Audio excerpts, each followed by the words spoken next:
అందరికీ నమస్కారం. మాటే మంత్రము ఛానల్కి స్వాగతం. మీ ఇంట్లోని తులసి మొక్క తరచూ ఎండిపోతుందా? దానికి అసలు కారణం ఏమిటో తెలుసా? హిందూ మతంలో తులసి మొక్కకు అధిక ప్రాధాన్యత ఉంటుంది. నిత్యం తులసిని పూజిస్తూ దీపం వెలిగిస్తారు. అయితే తరచూ తులసి మొక్క ఎండిపోతూ ఉంటుందా? దాని అర్థం ఏమిటో ఇప్పుడు మనం తెలుసుకుందాం. భారతీయులు తులసి మొక్కను చాలా పవిత్రంగా చూసుకుంటారు. లక్ష్మీదేవి స్వరూపంగా భావిస్తారు. తులసి ఔషధ గుణాల కోసం మాత్రమే కాకుండా హిందువులు పూజకి ఉపయోగిస్తారు. ఇంట్లో తులసి కోట ఏర్పాటు చేసుకొని నిత్యం పూజలు అందిస్తారు. తులసి మొక్క పచ్చగా ఉంటే ఆ కుటుంబం మీద దైవానుగ్రహం ఉంటుందని నమ్ముతారు. ప్రతికూల శక్తులు ఇంటి దరిదాపుల్లో కూడా ఉండలేవు. అయితే ఇంట్లో ఉండే తులసి మొక్క పచ్చగా లేకపోయినా, తరచూ ఎండిపోతున్నా, మొక్క సరిగ్గా పెరక్కపోయినా ఏదో అశుభానికి సంకేతమని అర్థం చేసుకోవాలి. వెంటనే ఎండిపోయిన మొక్క స్థానంలో కొత్తదాన్ని తీసుకొచ్చి పెట్టాలి. ప్రతికూల శక్తులు. పచ్చగా ఉండే తులసి మొక్క అకస్మాత్తుగా ఎండిపోతే అది మీ ఇంట్లో ప్రతికూల శక్తులు, చెడు దుష్టశక్తులు ఉన్నాయని చెప్పేందుకు చిహ్నంగా భావించాలి. దీని ప్రభావం కుటుంబ సభ్యుల మీద చెడుగా ఉంటుంది. ప్రతికూల భావోద్వేగాలు, పరిష్కరించలేని సమస్యలు, పనుల్లో ఆటంకాలు ఎదురవుతాయి. కుటుంబంలో ఘర్షణ వాతావరణం నెలకొంటుంది. నిర్లక్ష్యం వల్ల. తులసి మొక్క ఎండిపోవడానికి మరొక కారణం ఇంట్లో వాళ్ళ నిర్లక్ష్యం కూడా ఉంటుంది. తులసిని సరైన పద్ధతిలో సంరక్షించుకోకపోతే దాని ప్రభావం మొక్క మీద కనిపిస్తుంది. కుటుంబంలోని వ్యక్తుల పట్ల మీకు శ్రద్ధ లేదని నిరూపిస్తుంది. అలాగే కుటుంబం మద్దతు మీకు లేదని అర్థం. సరిగా సంరక్షణ చేసుకోలేకపోతే కుటుంబంలో తగాదాలు, గొడవలు జరుగుతాయి. ఘర్షణ వాతావరణం నెలకొన్న ఇంట్లోకి లక్ష్మీదేవి ప్రవేశించడానికి ఇష్టపడదు. పచ్చగా ఉన్న తులసి మొక్క కుటుంబానికి రక్షణ ఇస్తుంది, ఐశ్వర్యాన్ని అందిస్తుంది. మొక్క ఎండిపోయే విధంగా ఉన్నట్లయితే మీరు వెంటనే ఇంటిని శుభ్రపరచుకోవాలి. ఈ సమయంలో దైవారాధనకు ఎక్కువగా సమయం కేటాయించాలి. వీలైతే శాంతి పూజ జరిపించడం మంచిది. ఇంట్లో సానుకూలత లేకపోవడం. తులసి మొక్క ఇంటి చుట్టూ సానుకూల శక్తిని, స్వచ్ఛతను వ్యాపింపజేస్తుంది.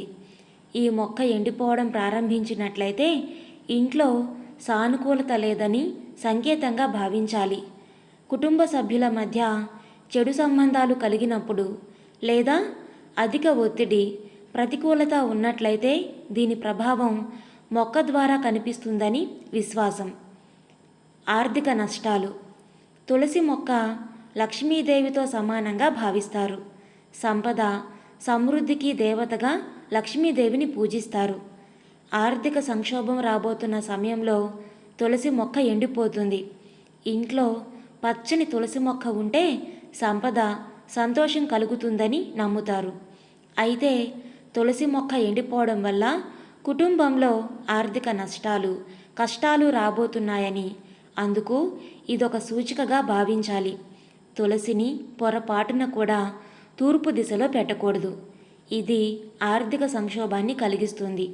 ఈశాన్య లేదా ఉత్తర దిశలో ఉంచుకుంటే మంచిది. అలాగే ఆదివారం తులసికి నీరు సమర్పించకూడదు. ఎందుకంటే ఆ రోజు తులసీమాత ఉపవాసం ఉంటుందని చెప్తారు. నీరు పోయడం వల్ల ఉపవాసం భగ్నమవుతుందని విశ్వసిస్తారు. మీ ఇంట్లో తులసి మొక్క ఎండిపోతే వెంటనే ఇలా చేయండి. తులసి మొక్క ఎండిపోయినప్పుడు ఏం చేయాలో చాలా తక్కువ మందికి సరైన సమాచారం ఉంది. చాలా పవిత్రమైనది, పూజనీయమైనదిగా భావించే తులసి మొక్కను నిబంధనల ప్రకారం ఉంచడం, తొలగించడం అవసరం. లేకపోతే మహాలక్ష్మి, విష్ణువు కోపం తెచ్చుకోవచ్చని నమ్ముతారు. దీనివల్ల జీవితం పేదరికం, దుఃఖం, సమస్యలు చుట్టుముడుతుంది. సాంప్రదాయాలలో తులసి మొక్క ఇంట్లో లేనిదే ఆ ఇల్లు అసంపూర్ణమని భావిస్తారు. ఇటువంటి కుటుంబాలలో తులసికి ఒక ప్రత్యేకమైన స్థానములో తులసి కోట కట్టించి అందులో నాటుతారు. తులసి కోటకు నలువైపులా దేవతా చిత్రాలు ఉండి 4 వైపులా ప్రమిదలు లేదా దీపం పెట్టడానికి చిన్న గూళ్ళు ఉంటాయి. కొన్ని ఇళ్లల్లో వరండాలో 1 డజన్ దాకా తులసి మొక్కలు పెంచుతారు. ఒక చిన్నపాటి పొదలాగా పెరిగిన దీన్ని తులసి వనం లేదా తులసి బృందావనం అని పిలుస్తారు. తులసికి నీటిని నైవేద్యంగా పెట్టి రోజు పూజిస్తే లక్ష్మీ అమ్మవారు ప్రసన్నురాలవుతుంది. మరోవైపు తులసి మొక్క ఎండిపోవడం కూడా అనేక సూచనలు ఇస్తుంది. ఉదాహరణకు ఆకుపచ్చగా ఉండే తులసి అకస్మాత్తుగా ఎండిపోతే అది ఒక రకమైన సంక్షోభం లేదా డబ్బును కోల్పోయే అవకాశం ఉంది. అటువంటి సమయంలో కొంత అప్రమత్తంగా ఉండండి. అయితే కొన్నిసార్లు వాతావరణ ప్రభావం కారణంగా మొక్క ఎండిపోతుంది. ఇలాంటి పరిస్థితుల్లో తులసి మొక్క ఏదైనా కారణం చేత ఎండిపోతే అలా వదిలేకండి. అలా కాకుండా మత గ్రంథాల్లో పేర్కొన్న నియమాలను అనుసరించి వాటిని వెంటనే తొలగించండి. లేకపోతే ఎండిన తులసి మొక్క అనేక సమస్యల్ని తెచ్చిపెడుతుంది. ఇంట్లో ఎండు తులసి మొక్క ఉంటే అశుభం. ఎండిపోయిన తులసి మొక్కను గౌరవంగా తొలగించండి. స్నానం చేసిన తర్వాత మాత్రమే దాన్ని తాకండి. కుండీ నుంచి తులసి మొక్కను వేరుతో పాటు తీసి పవిత్ర నది, చెరువు లేదా పవిత్ర జలాశయంలో ముంచండి. అయితే ఆదివారం లేదా ఏకాదశి రోజు ఈ పని చేయకండి. ఆదివారం, ఏకాదశి రోజుల్లో తులసిని ముట్టరాదు. పాత మొక్క స్థానంలో కొత్త మొక్కను నాటండి. కొత్త తులసి మొక్కను నాటడానికి గురువారం అత్యంత పవిత్రమైన రోజుగా పరిగణించబడుతుంది. ఇలా చేయడం వల్ల శ్రీ మహావిష్ణువు అనంతమైన అనుగ్రహం లభిస్తుంది.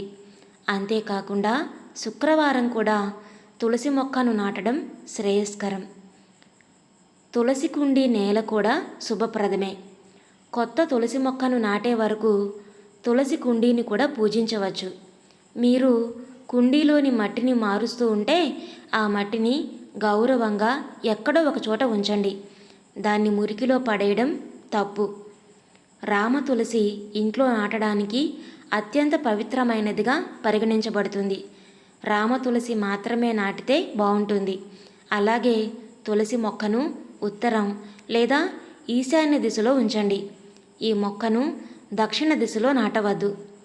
తులసి పూజ చేస్తే మాంగళ్యం చిరకాలం నిలుస్తుంది. తులసి ఉన్న చోట దుష్ట శక్తులు ప్రవేశించవు. ఉదయాన్నే తులసిని దర్శించుకుంటే పాపాలు నశిస్తాయి. విన్నారు కదండి? ఈ వీడియో మీకు నచ్చిందా? నచ్చితే లైక్ చేయండి, అలాగే షేర్ చేయండి. మీ విలువైన అభిప్రాయాలను కామెంట్స్లో తప్పకుండా తెలియచేయండి. ఇలాంటి మరెన్నో మంచి మంచి విషయాలను తెలుసుకోవడానికి మన ఛానల్ని తప్పకుండా సబ్స్క్రైబ్ చేసుకోండి. మరలా మరొక మంచి టాపిక్తో మళ్ళీ కలుద్దాం. అప్పటి వరకు ఉంటానండి.